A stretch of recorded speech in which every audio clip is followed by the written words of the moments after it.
bakit sa pagiging Amazon VA mo, finocus yung freelancing career mo? I'm earning the same amount of what I am dun sa current employment ko, sa Philippine Oo. employment, plus dun sa part-time ko lang na UK client. So that's when I decided if I could practice this full-time, I could potentially earn better. Yes. All the workarounds of the e-commerce business, halos na-tap in ko dun sa part-time gig kong yon. And then come what 3 months after, sabi ko dun sa client ko, I'd like to practice or I'd like to master PPC. So that's when I enrolled naman dun sa PPC ni Coach Din. Ang galing ng story mo, ha? Parang lahat is planado and napaka-smooth sailing ng mga transitions mo. Nag-start ka as Yes, I guess may drive din siguro din ako. Kaya I yes. guess I had a drive kasi decided na ako to quit Philippine setup.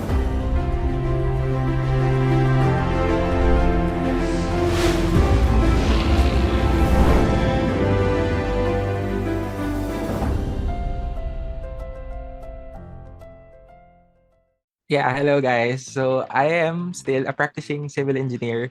So I've been practicing civil engineer way before I got into freelancing. So way back 2016 when I passed the boards, I practiced for a couple of years my civil engineering profession.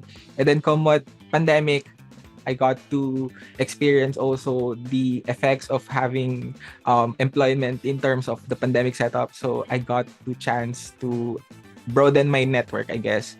So I tried and venture out all the other freelancing gigs out there. I tried also online tutoring for college students abroad. And come what, when I practice the online tutoring, I find potential na I could potentially earn more of what I'm currently earning. So that's when I bumped also into another Amazon Nation testimonial. So and then the rest is history, I guess.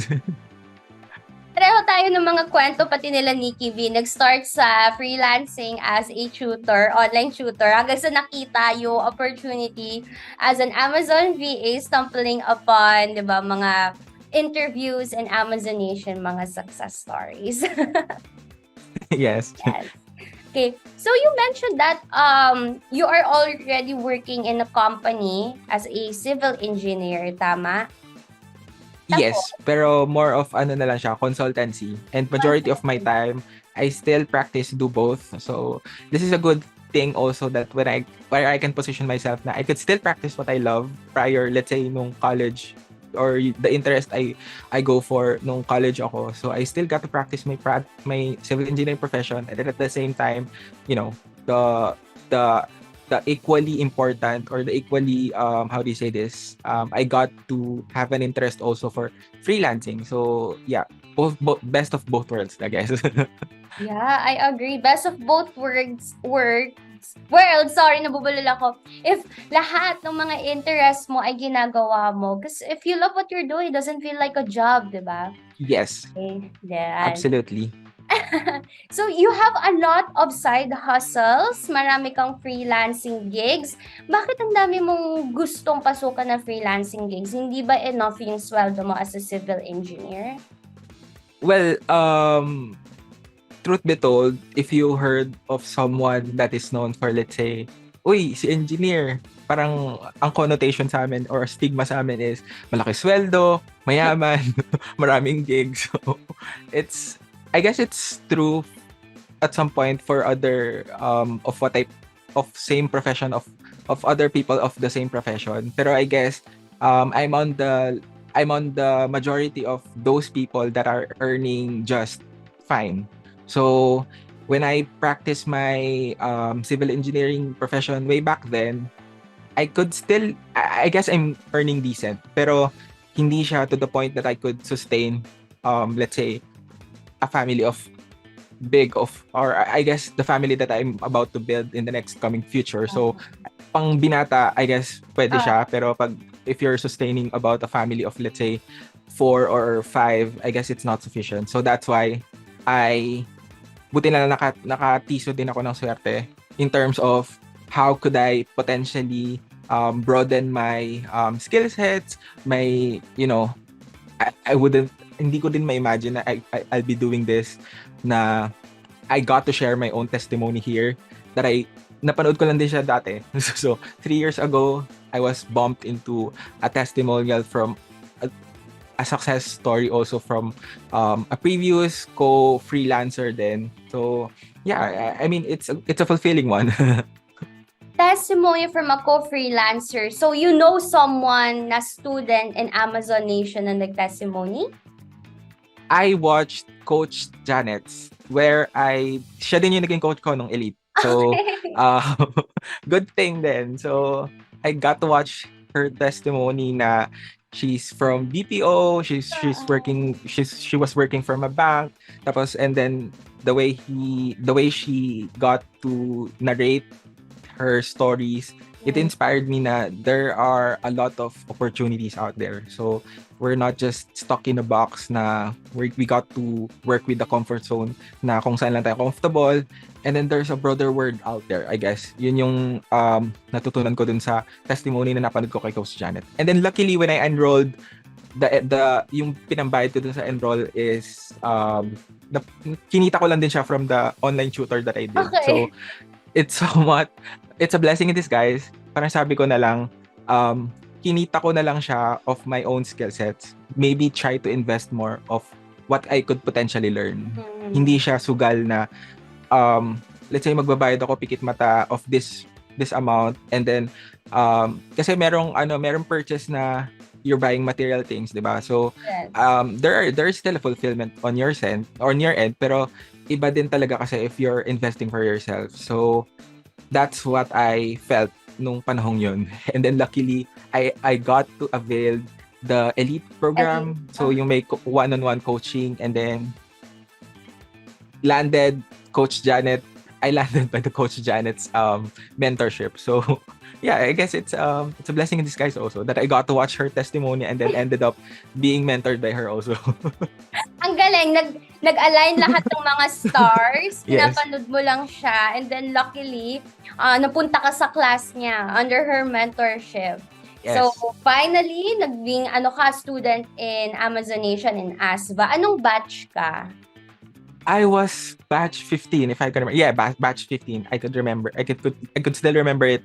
I enrolled September of 20, I don't know if what year, but basta minus 15, 2021? basta batch 15. Yes, 2021, yes. Oh, I see. Tapos, and then right after I finished the ASVA Elite program, then I landed already a part-time gig. Tapos, I'm still working on the corporate noon. Tapos, I was hired by a UK client. Tapos, I'm only working part-time. So, that's about roughly 4 hours of... Eh di syempre, di ba, konti lang naman yung time difference natin. So, dun talaga ako naumpog to a realization na I'm earning the same amount of what I am dun sa current employment ko, sa Philippine employment, plus dun sa part-time ko lang na UK client. So that's when I decided if I could practice this full time, I could potentially earn better. Good thing also is I'm vocal and I'm open to discussions dun sa Philippine employment ko. So I got to talk with them na may ganitong opportunity. I'd like to test it, and they're very supportive of what I mas supportive sila dun sa gusto kong i-venture out. And then finally nag-resign ako. So yung part-time na yon, sabi ko I got to practice. Pero yung part-time na yon is siya, parang A to Z siya na sa Amazon seller assistant. So all the workarounds of the e-commerce business halos na tap in ko dun sa part-time gig kong yon. And then 3 months after, sabi ko dun sa client ko, I'd like to practice or I'd like to master PPC. So that's when I enrolled naman dun sa PPC ni Coach Din. And then, yeah. And then, moreover of the history of meeting all the other PPC managers inside the community is, yeah, happened, I guess. Ang galing ng story mo, ha? Parang lahat is, planado and napaka-smooth sailing ng mga transitions mo. Nag-start ka as... Yes, I guess ano din, may drive din siguro din ako. Kaya I Yes. guess I had a drive kasi decided na ako to quit Philippine setup na employment. So it's either magugutom ako kasi hindi ako nagtatrabaho or I Ah, get to hustle and then pursue my, freelancing career. So yeah, that's the drive I had way back then. nice. I like it na may drive ka. Pero I want to know, saan nanggagaling yung drive mo na ito? Tsaka bakit sa pagiging Amazon VA mo, finocus yung freelancing career mo? Kasi pwede naman sa ESL, pwede naman mga other part-time gigs. So where's the drive coming from? And why being an Amazon VA? I guess way back then, I see the Amazon selling or it's going to be booming business Mm-mm. moving forward. So way back 2021, we've seen that e-commerce really skyrocketed their trend. So up until now, they're still on point in terms of the demand the Amazon sellers currently are. So if there is a lot of Amazon sellers out there, thus there are a lot of talents. Wow. Parang you love giving value, especially kapag meron kang business mindset eh. It gives you Yes. fulfillment, the service, your skills na binibigay mo. Plus, namo-monetize mo yan, binabayaran ka. And Yes, that's a good thing about it. diba? And the good thing about is hindi mo na kailangan lumabas. Wala kang kailangan site visits or any office. It's just you in your room and your laptop and Wi-Fi. Yeah, that's also a plus point of the perks of being a digital nomad or a freelancing in Mm. general. So I got to experience also when I'm doing the first time gig ko nung civil engineering profession pa yung pinapractice ko. Oo. Nagbibilad talaga ako sa araw just to do the site visit. So, pero yung magbibilad ka sa araw, you, Mm. you're doing you're doing overtime. So, come what pinapractice ko na tong freelancing, it made me realize what can I be more comfortable working with.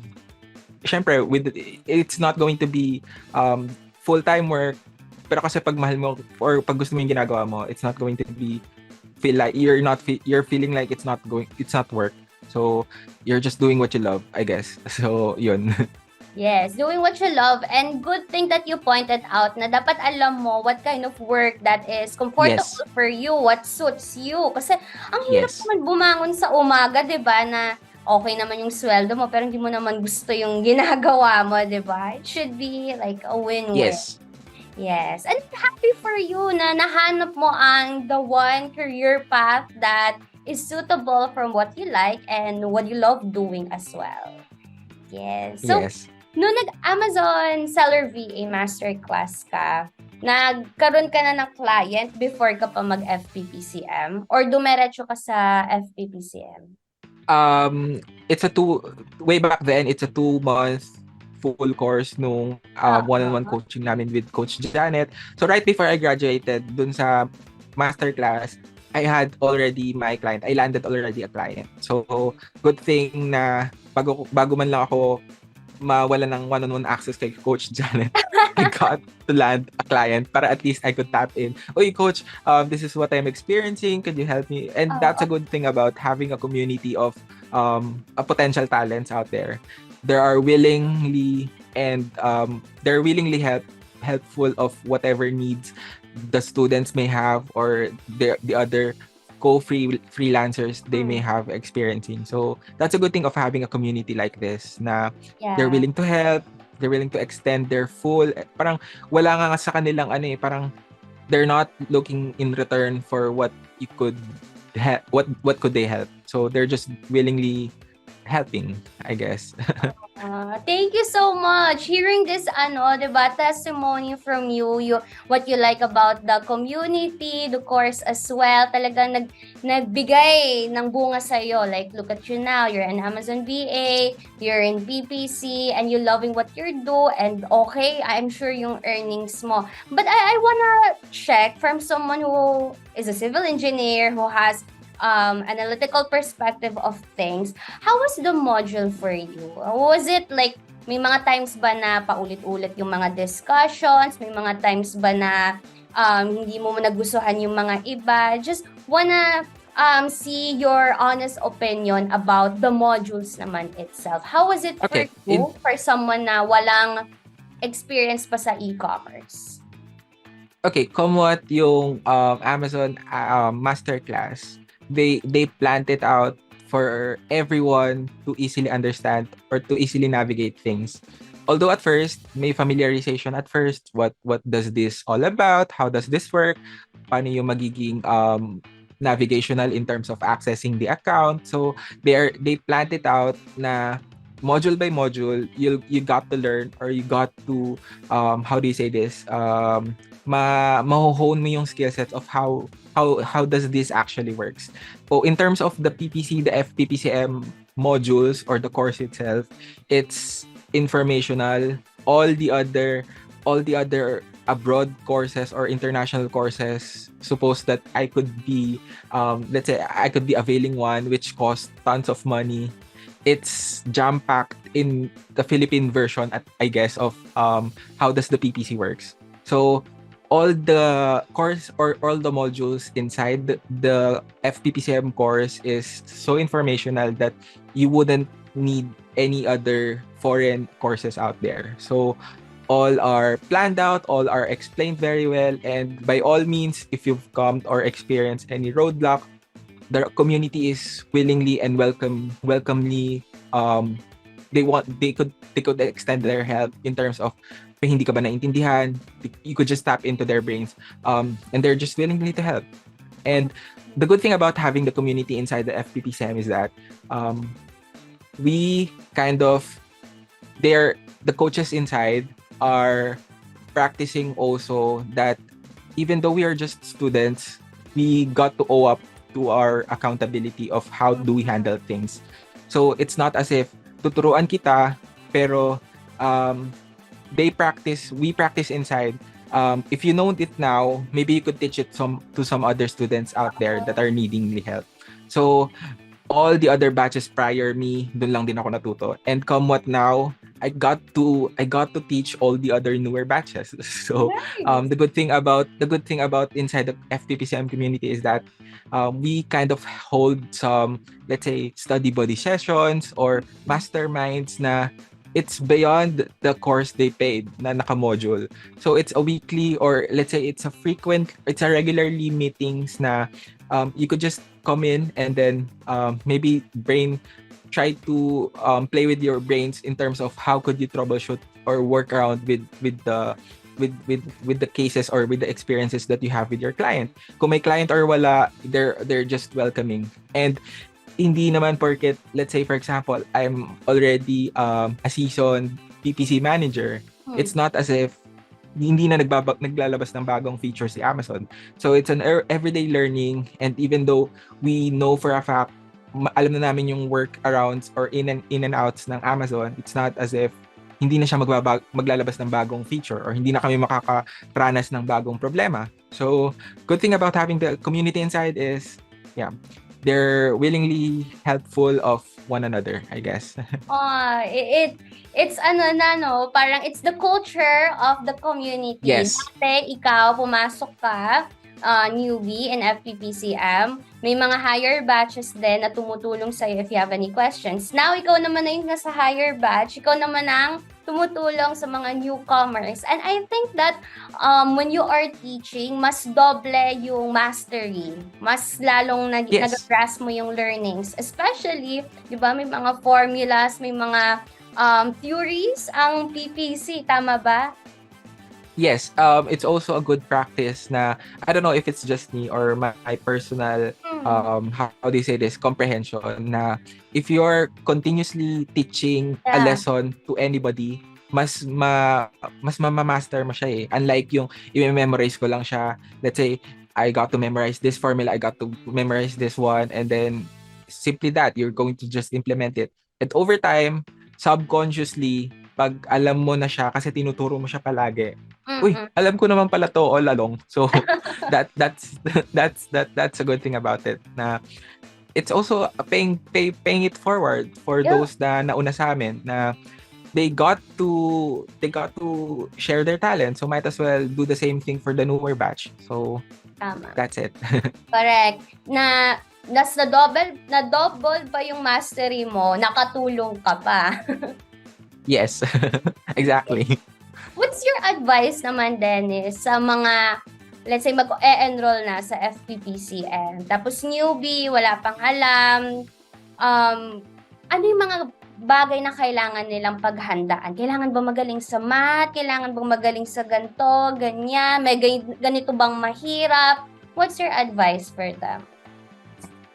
I guess there's no definite timeline whether kailan ka magiging ready for you to pursue, let's say, something that you want in life.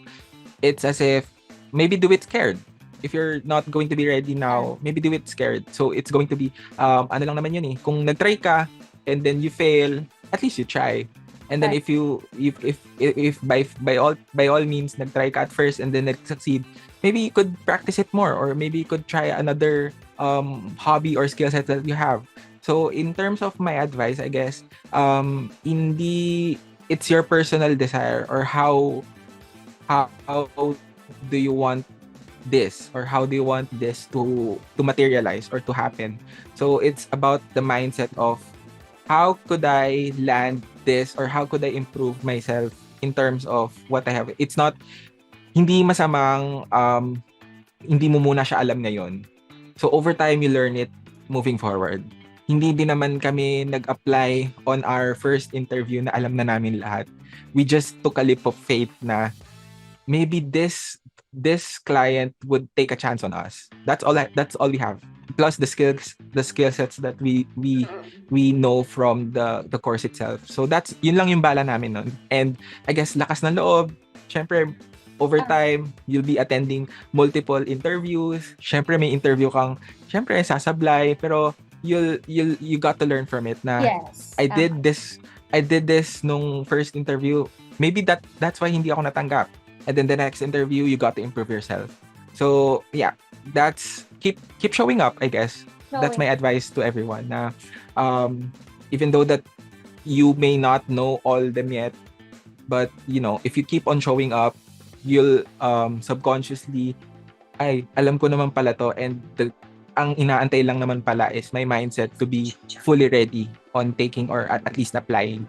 Nice. Yeah, I agree na parang dapat repetition din, dapat lagi mong ginagawa, yung kung ano yung natutunan mo, Habit. dapat nai-implement mo din Yes. lahat ng learnings, and keep showing up, di ba? Even if you don't feel like it speaks volumes about your values and how you, di ba, carry yourself. Okay. Yes, I guess it's a habit also. If you are practicing it now na, let's say, you're punctual in terms of the meeting attendance, in terms of your client interviews. So it's going to ripple effect. So moving forward, if you practice habit now, it's gonna pay it forward, or it will eventually monetize you over time. Money will follow, I guess. Oh, yes, correct, diba? Money will just follow, kumbaga, if you are working on yourself continuously. So I wanna know naman, after your life sa FPPCM, being a student, kamusta naman na yung naging buhay ni Dennis? How are you in terms of your finances, financial freedom, your time? Na-achieve na ba lahat ng mga ganyang goals mo after becoming a student? Well, I guess definitely much better of what I am nung nasa panahong nagsisimula pa lang ako.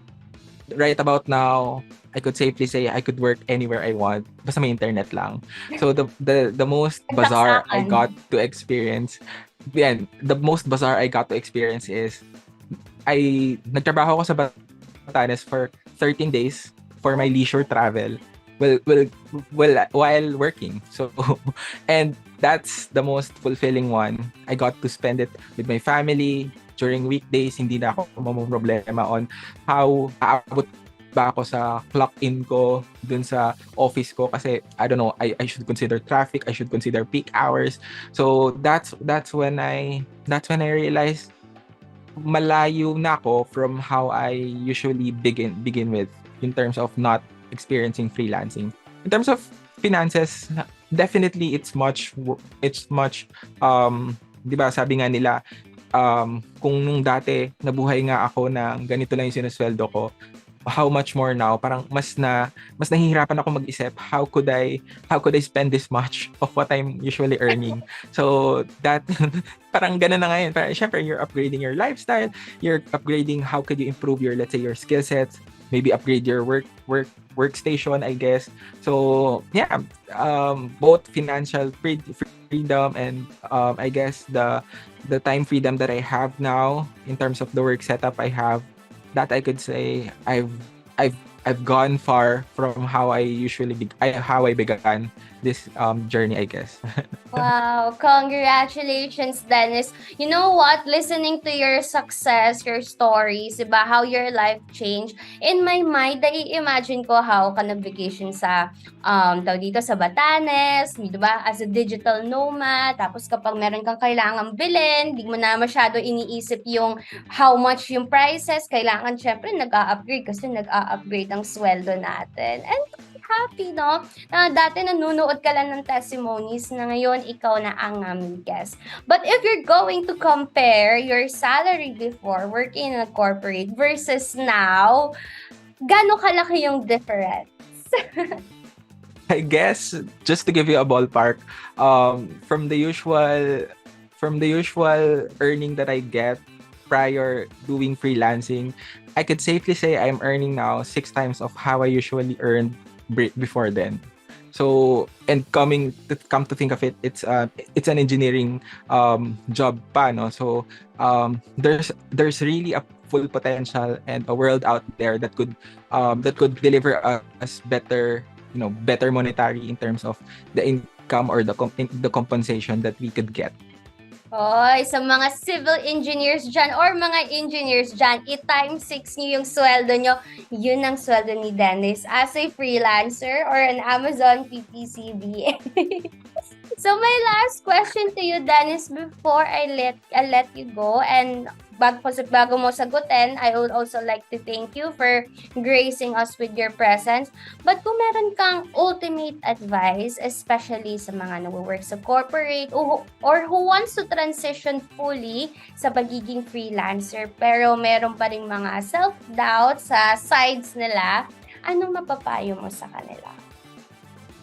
I guess try to be more of mindsetting na lang na what's doubting you in the first place to try things out.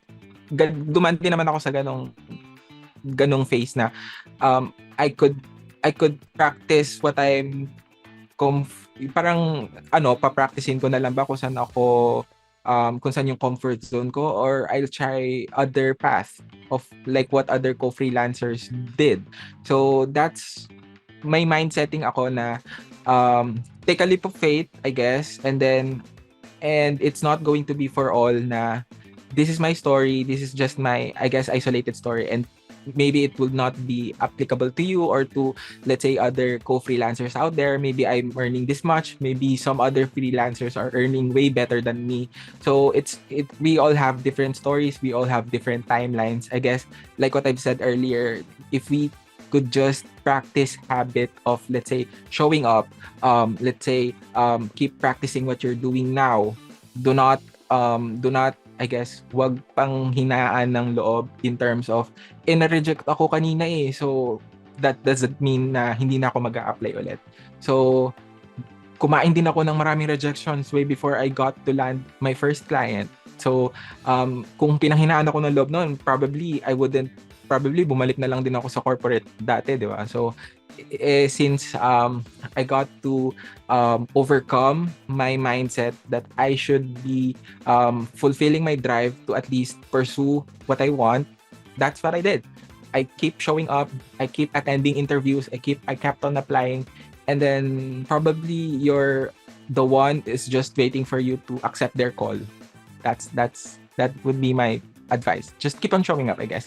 Keep on showing up. And thank you so much, Dennis. Sobrang na-motivate ako and na-inspire sa inspiring message mo. It's just really about keep showing up, and rejections or redirections. You'll never know, yung sa next na interview mo, it could be the one client mo. And sad kung aaatras ka and magsastop ka, diba? And you'll never know if Yes. you will not take chances. Yan.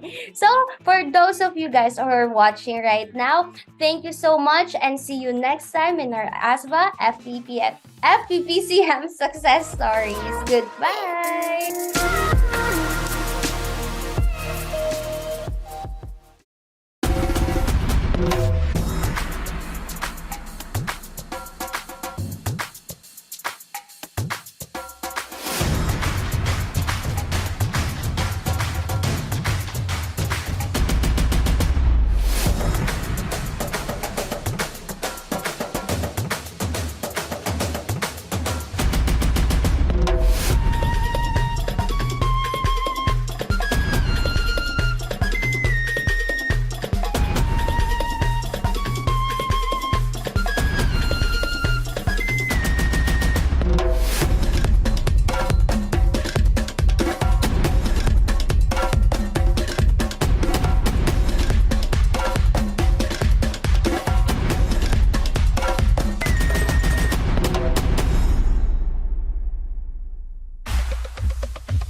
Hi, I am Lish Aquino. I am the CEO and founder of Amazonation, and today I'm going to tell you all about our rebranding stage.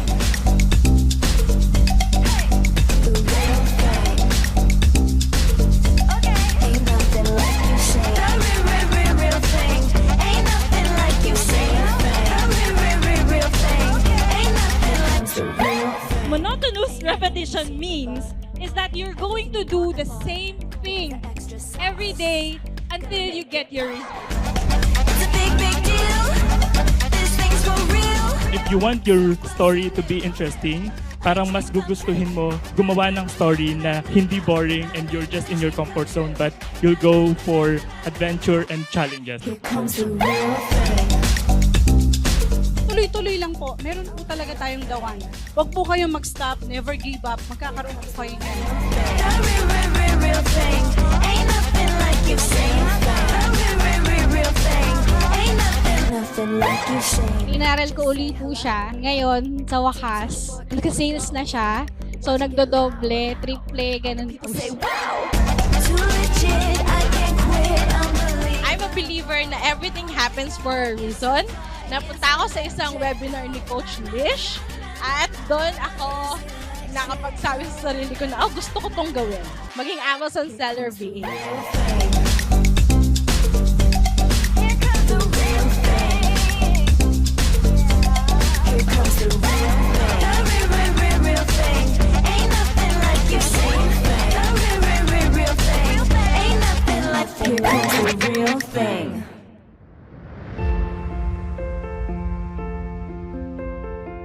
Maraming tao during that mastermind na nagpo-push sa akin. Yung mismo mga sellers na yun, sinasabi na, hindi, sige, kaya mo yan. Ganito yung gawin natin. Ganitong strategy gawin natin. And talagang natatak yun sa isip ko. Sabi ko, di ako pwede mag-fail. Kasi may mga tao pang naniniwala sa akin.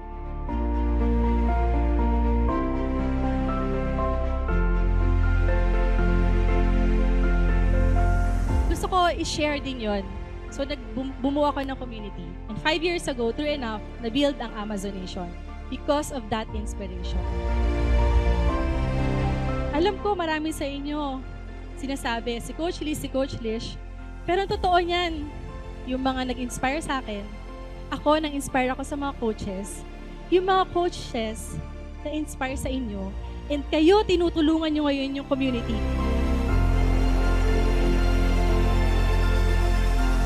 Nagbagong buhay kayo, hindi naman dahil lang sa akin. Dahil sa lahat sa atin. It's because of the community.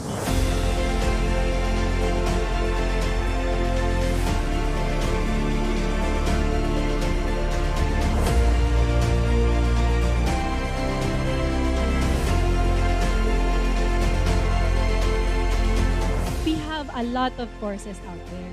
But inside Amazon Nation, natutuwa ako, I'm very proud because it's what we pass on. The care for each and every one.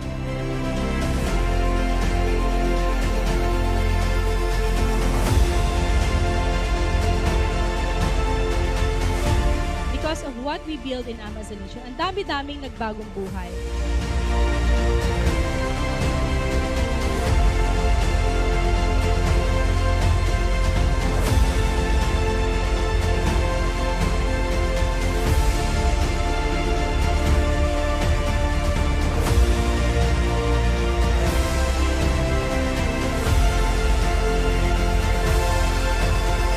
Let us expand our horizon, touch more lives of even more people, and more e-commerce platform.